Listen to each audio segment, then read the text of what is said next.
Where did that critic's voice come from? And what does Kristin Neff have to say about that? She says one of the reasons we're so self-critical is because we've internalized the critical voices from our childhoods. The critical internal voices from the adults in our life are often unconscious, and we think it's a thought that is owned by ourselves, that it came just from our own knowing of how imperfect we are. And I like to say we're all imperfectly perfect. No matter what you looked like when you were born, you were lovable, always. You deserve to know you are lovable. Darlin here proves that you can look kind of semi-ugly and still be, lovable. It doesn't change. It doesn't change until the day you die. It doesn't change. You're lovable. You know that? Yeah, she knows that. Do you know that? And as she grows, she starts getting messages. Don't be so selfish. Who do you think you are? You're stupid. You're arrogant. You're lazy. You don't deserve that. You should be sorry. Shame on you. And that lovableness starts to be questioned. And so one of the reasons we're so self-critical, because we've internalized those critical voices for our childhoods. The adults are like gods in our life when they say and do their behaviors. So we internalize it and believe it's about us. We don't get about generational trauma. A lot of my work is about generational trauma. So I'll say to my clients, and I say to you, what got passed on from your grandparents to your parents to you that's not a healthy belief about being in this world, about being. You're not a human doing, you're a human being that deserves love and compassion. So we want to witness, notice from our wise adult self. And here is a place for us to lengthen our spine and come from a noticing of our internal world, our thoughts, emotions, which we call feelings, the sensations in our body, from a place of noticing with an open heart, with compassion. When you hear those voices, a lot of those messages that we listed before, I want you to ask yourself, who does that sound like? Who's that voice similar to? And if it's, say, a grandmother or a mother or a father, we can see if we can develop some compassion for where they came from, that they passed that kind of message on to us. Well, interestingly enough, I told you that my father used to say, "You stupid females," to my mother and me, and then I failed grade 7, dropped out of high school because of that message. Later in life, after I had some significant therapy, I did some very subtle history taking. And I never knew, and my father never talked about it. He did not finish grade 8. He was 13 years old and he ran away. He ran away because his home was abusive, and he even had a teacher that used a strap on his back and left marks. And he ran away, lied about his age, and became a farmer's hired hand. And I discovered that this passing on about being stupid was really his story. And was I going to make it my story? And I started to change my story. So I want you to really ask yourself this question. It's a very deep one. Whose voice does it sound like? You did not come into the world with that critic in your head. So we want to strengthen your adult self, the mind, the big mind, the witness, the observer, the self that notices thoughts, notices internal sensations that we call feelings. So Kristin Neff says, unlike self-criticism, which asks if you're good enough, self-compassion asks what's good for you. What do you need right now? How can you support yourself in this moment of suffering?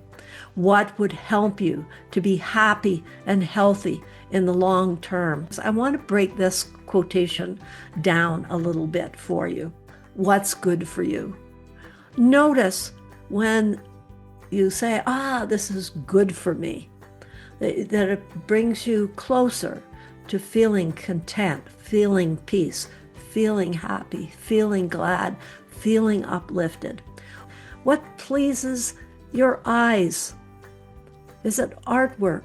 Is it nature? Is it trees? Is it snow? What pleases your eyes? What pleases your ears? Is it podcasts? Is it music? What pleases your taste buds? I love fruit. I love blueberries and raspberries and strawberries. What pleases your sense of movement? Is it skiing? Is it dancing? Is it hugs? What pleases your skin? Is it wool? It keeps you warm, or is it silk? And what relationships nourish you, and what relationships deplete you? What are your signals of comfort and uplift? Really wonderful, something you can do also with what's good for you is when somebody asks you to do something, it's so nice to say, thank you. No, that's not good for me. That's not good for me. Okay, what do you need right now is a good question to ask yourself when you go into the painful emotions or feelings. What is it I want right now? Do I want an apology? Do I want a disconnection to feel safe? Do I want more connection? Do I want to solve this problem? And of course, many people stuff those emotions with food, alcohol, drugs, workaholism, sex addiction, verbatim from Neff's book.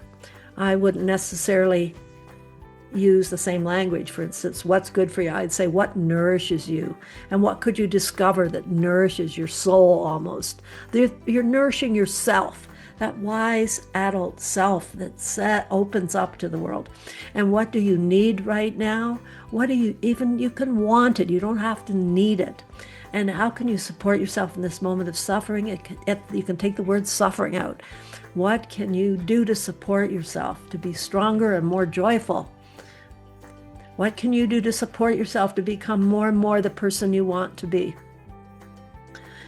And what would help you to be happy and healthy in the long run? And I would take out the word happy, because I would say, what would help you to embrace all of your emotions, to hold with compassion feelings of sadness, feelings of hurt, your anger. And doing that leads to healthy well-being in your body, mind, and soul. So that wise adult self sends to the parts, sends to the little girl, sends to the little boy inside of us. The little girl, little boy represent all of those emotions. Sometimes it's called the wounded child, the wounded inner child. And sometimes it's called the wounded adapted child, the voices that adapted to the environment. And many of those messages about I'm stupid, I don't count, the finger wagging, you have to be a young lady and not be a vibrant kid, those messages start to create another part of us that's there to protect the inner child, to protect the emotions.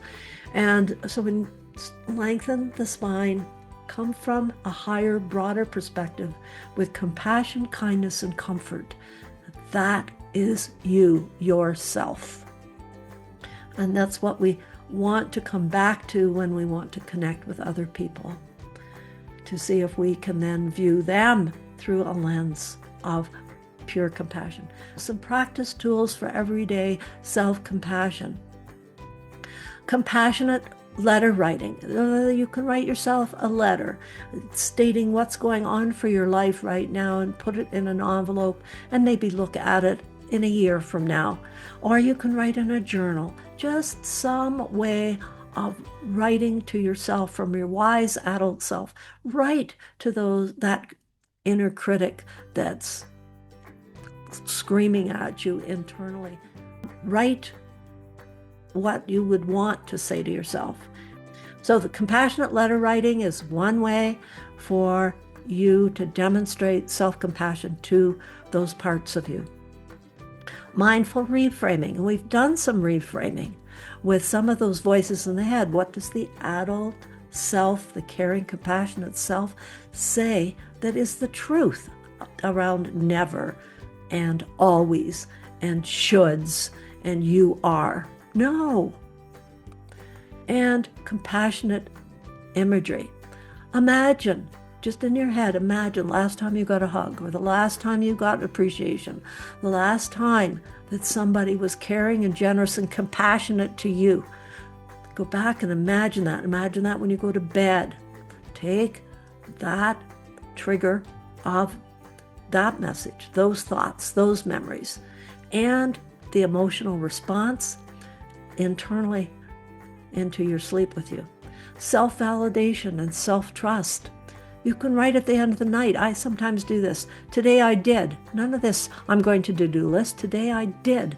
I did. And I trust myself. When did I trust myself to make a wise decision and give myself, good for you. And I often reward myself. Now I can go and have my favorite tea. Now I've finished this.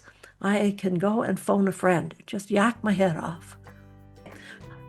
I want everybody to do this. Please cross your arms. And this is called the butterfly hug. It's used all over the world to help children who've experienced trauma. It's also been proven to help adults. The skin is the largest organ in the body. And the butterfly hug is very comforting. It's like the rocking of a baby. Hold yourself like a baby when you're suffering, when you're in pain, when you're in discomfort, when you're feeling hurt, when you're feeling sad, when you're feeling afraid. Oh, honey, it's okay. I'm keeping you safe. Talk to yourself with compassion. Talking to yourself means to talk from your wise adult self to the parts of you that are surfacing with emotions and thoughts. Self-compassion breaks. I love a nap. If you're strained, if you're having that stress, build in even 10 minutes.